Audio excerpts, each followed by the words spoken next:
gamit ko. Washing. With dryer. Tapos po, ibubuhos ko na ganyan. Ganito pa ako tuwing umaga. Naglalaba pa ako ng malampit.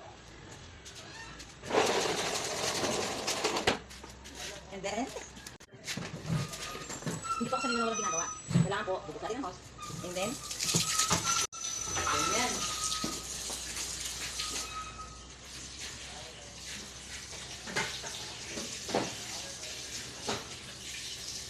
Pagkatapos ko po maglaba, siyempre magsasain ako. Pagkatapos magsain, magbitay ako ng oras, kakain na po kami ng mga anak ko. Pagkatapos kumain. Magpiprito ka, diba? Ano kaya ulang ko naman ya? Prito. Ma, yung tubig mo, ma. Oh. Don't worry, I know that. I know that. Tansya ko. Mamaya, magluluto ako ng ulam. Makapanood pa na po ako magluluto. Ito lang itong akin. Ito lang ginagawa natin.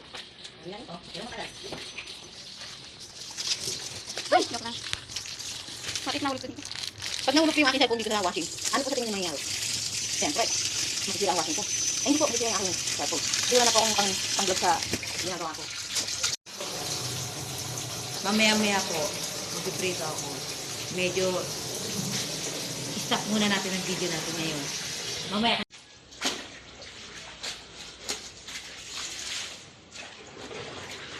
Kailangan tayo magkapera tayo. May gigas na ako ng sinahan. Kat ente, pwede naman ito ng pera yan. Yung wala akong gigas. Yan, kat tayo yung pag ako kablaan sa akin.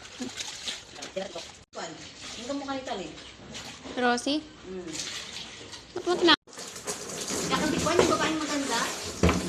Yung nakabreak na babaeng maganda. Yung nagpapatawa kay Nadi. Kilala mo yun?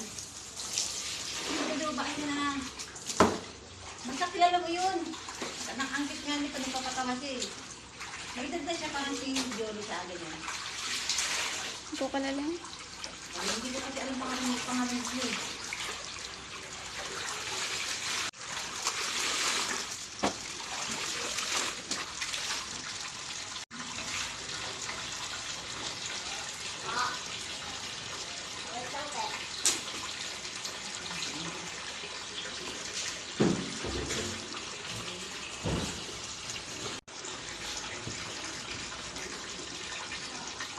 Tapos na yun, no?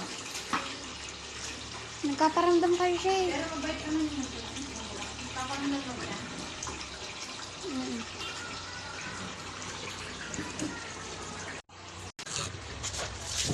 Umalis daw si Papa. Di daw nila alam kung pumunta. Ano?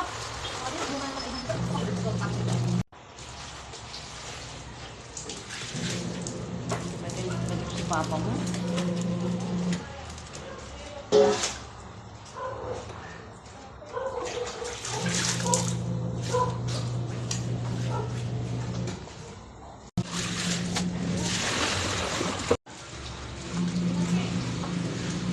Ma.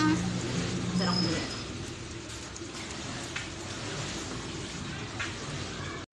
Stop video me! Pwede ma.